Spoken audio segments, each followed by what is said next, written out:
right, so as you can see, Emma, these are our Houston friends, which we'll be seeing shortly. Hello there.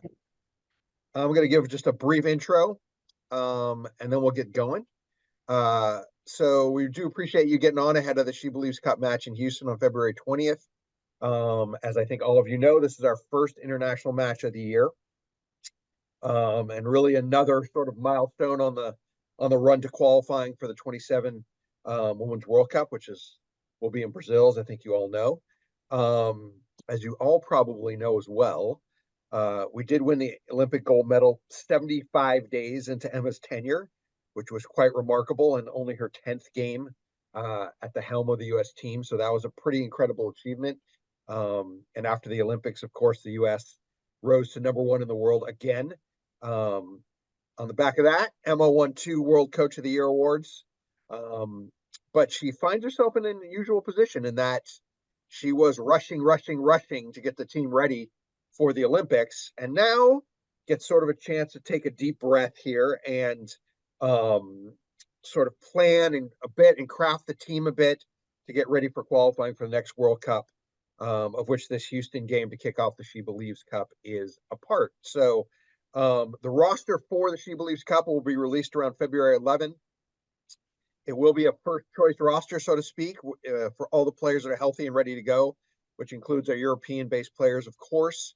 So that'll be fun for the fans, and we'll make sure everyone gets that roster when it's released. This will be our first match at Shell Energy Stadium since 2021, when we were coming out of the pandemic. And we've sold around 11,000 tickets for this match so far, which is great. But we would love to break that record for this stadium, which is 15,643, which was for our very first game in Houston at this new venue when it was new back in 2012. So with that, we'll get to your questions for Emma. If you TV folks have a few in a row that you want to ask, so you can clip something together, that's fine. This is sort of meant to be a casual conversation, so you can just pop in and ask your questions when it seems right. But we got a few hands raised, so let's go to Greg Bailey first. Go ahead, Greg. Yeah, thank you so much for doing this for us. My question is about the UEFA's remarkable investment into the women's game, €1 billion. What does that tell you about where women's football is headed on a global scale, and how do you match that to keep the USA at #1? Of course, any investment into the women's game is a welcome one, and UEFA's, I think, like you said, a record-breaking commitment to the women's game is, again, another step in the right direction. And I think what that means for the US is, we have a very thriving NWSL league that in the next year we'll see expansion outward to new clubs. And I think you're seeing the importance of that in terms of the growth of the league.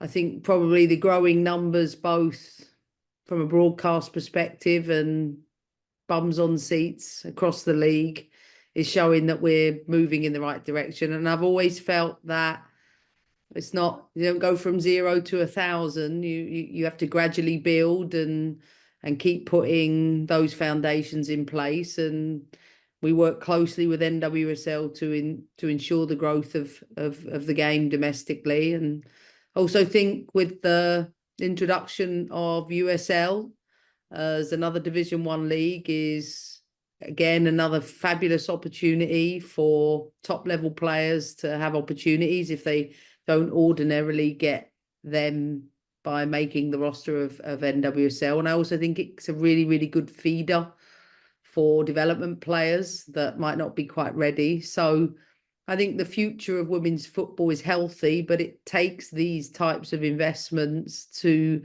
take it up a notch, and it's one that you have to view as a positive one. Thanks, Greg. Let's go to Jason. Hello, Emma. Thank you for doing this. Did the January camp have a different feeling or feel to you, given the number of omissions and injuries to high-profile players? I think, like I've said before, when you enter a job and 75 days later you've got to try and win a gold medal, I didn't have time to assess the squad. And then I took a break, and the October camp rolled round, and then it was the end of the season for most of the NWSL players. So it's taken 6 months to take all those scouting reports, all those recruitments, and get the first opportunity to see a larger playing pool. And it was so beneficial to experience not just the wider NWSL pool, but a group that's come through the under-20s and now out of the age bracket, putting themselves in a position to start forming the beginning of an under-23 camp. So 49 different players was really welcomed by us to get everybody on the same page, teach them the WNT way.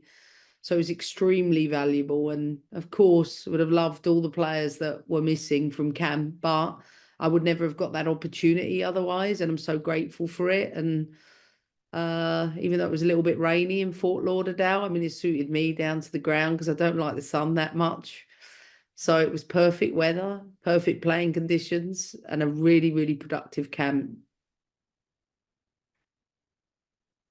Thanks. Let's go to Dustin. Hi, Emma. Hello. Hey, I just wanted to ask you about a couple of local Houston players. Avery Patterson, I know, got called into the Futures camp. Can you talk a little bit about her and what you saw from her as a young player? Yeah, like I said, I wouldn't have ordinarily got this time with them. So to coach players like Avery over, a 7-day window was so beneficial. I mean, she's a player that she's got so much determination. She can go up and down, particularly on the left-hand side through training.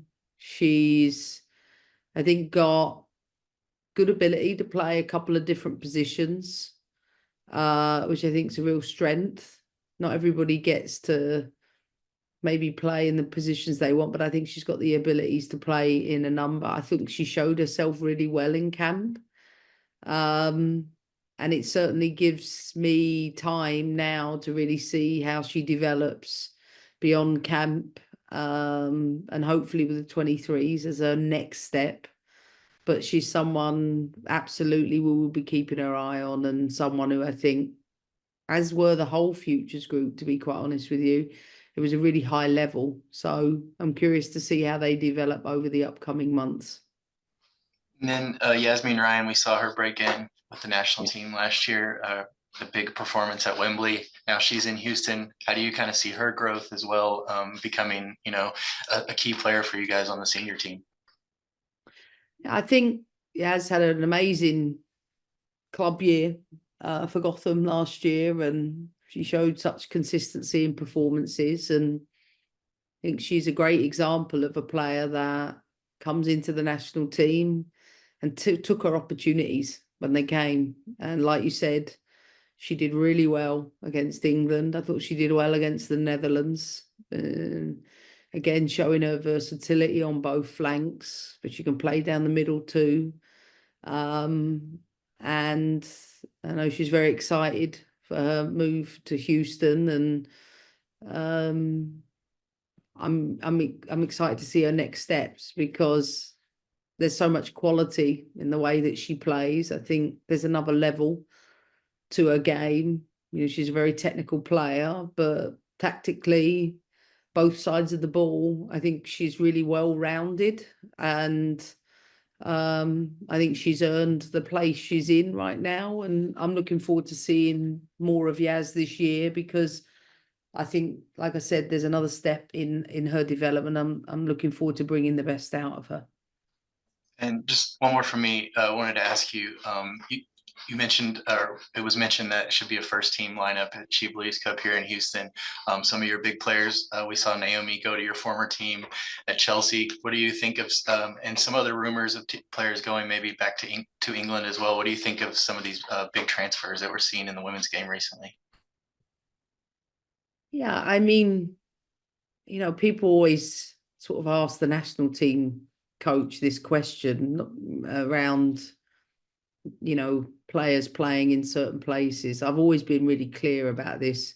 I always want the players as human beings to be happy. That's the first thing. Like, whatever they want to do with their lives, and I'm there to support them in whatever capacity.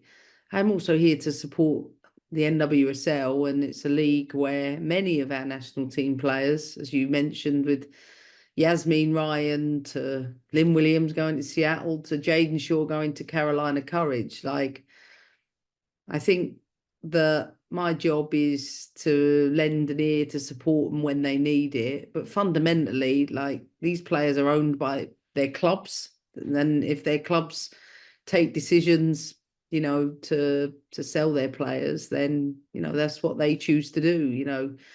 And I don't think that, I think many players want to be in NWSL, and even though, you know, some may go to Europe, I think that whatever the players want to do to be happy in their lives, I support that.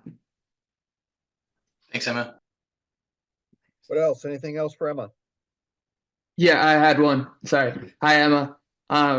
Just with this being the first game of the She Believes Cup and coming in off training camp after kind of a delay in games, just what are you looking for from the team in this first game when they play in Houston, and kind of just how do you feel about the state of the team going into it? Well, I think, you know, it's tricky with the fact that it's still pre-season for a lot of the players. So we don't have any players, bar the European players, that would have played many minutes, if any at all. So I know that what pre-season can look like. So I think I want to do absolutely everything to make sure the team can hit the ground running, knowing those things. We'll have a squad of 26 players, and we'll utilise 26 players over 3 games because they're played in quick succession, that we're going to need every player for that. But I want to build on the work from the latter end of the year. We know that there was experimental rosters, and I still think that will be the case over the upcoming games because, first of all, I can only pick the players that are available. So whichever 26 players we select, I know it'll be a top level group, and I want them to become even more pronounced in the way that we want them to play. And that's why January was so critical, because we could go over the basics again and again and again and again. And I know players, I know Jaden said to me, she was like, how helpful it was for her because there was so much rushed learning that we've now got a group of players that are a lot clearer on all the things we're looking for them. So I'm actually looking for that to look more and more pronounced, but most importantly, have more players who are able to do it. Because if you are a new player coming in, you have to learn all the principles, all the structures in and out of possession. So I feel like this is going to be the first camp where I'm like, we've got more players that are on the same page. So I'm looking forward to seeing what that looks like in the way that our game shapes up. Thank you. Excellent. Anything else for Emma? Yeah, Emma, can I jump in with one more? Is it okay? Please. Emma, we see the obvious and remarkable skill level of what the so many observers call the young core that propelled you to such success in the Olympic Games. What makes that group special in their ability to just jump onto that stage with those stakes and play with what appears to be a very wonderful, fearless quality when the stakes are very high? Yeah, good question. Of course, it's a combination of things. It's never one thing, but I think the big things that stand out for me are probably previous experiences or the failures in their eyes in the previous World Cup and the learnings they've done. 2, coachability, never to be underestimated, like how coachable they are. And thirdly, something that really struck me as pivotal was the amount of, how do I put it, one-to-one coaching they have outside of camps, whether that's, you know, personal development or psychology coaching, whatever that might be.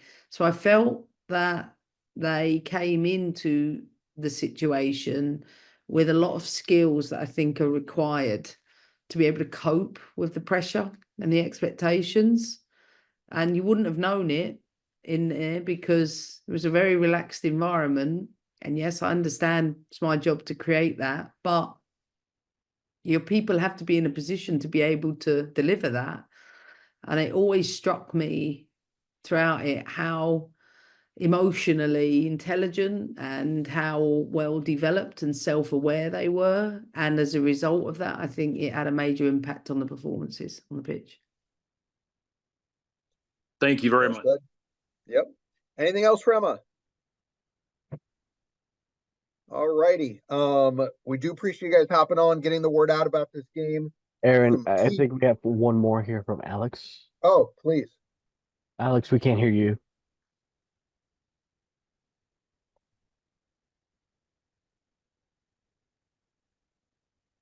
I nearly went to turn his volume up for him, but I don't think that's going to work. Alex, you're in the fanciest of TV studios, and you're the one that can't get the volume working. Like, what's happening here? It's brilliant. No one can hear a thing. Emma, But you while got we're raising we- back. Do you want to, put it in the chat, Alex. Alex, put something in the chat, and then as I give my last little details, maybe if it gets in there, she can answer. All right. So listen, key dates for all of you. February 11th, roster announcement. Emma will do a Zoom that day. Once we see if there's any players with Houston connections that make the team. And then team arrives in Houston on February 17th. We'll have training on the 18th and 19th at it's Houston Sports Park. Is that where the Dash train? Yeah. Correct. So yeah. So we'll have training both days at Houston Sports Park. There'll be media availabilities on both days, and then we play on Thursday the 20th. So unless Alex has put his question in, Oh, here we go. Emma, how do you strike a balance? Yeah. Between pushing to the World Cup and developing players and winning. You know, I was on a leadership cohort last night with many coaches in many different sports, and this was the conversation we had last night. This was exactly the challenge that was posed to us. Like, how do you do that and win? And you know what? It's such a fine balance, and it's one that you have to trust. One, in the process has to be clear, and at times you have to trust in it, even if you know players are not quite where you want them to be within that. But you can help that as long as you get the balance of selection right. So you can't ordinarily just put together a group of less experienced players and expect that to happen. But what you might do is put them in areas where you know you've got players behind them or beside them that can actually help with the implementation of that.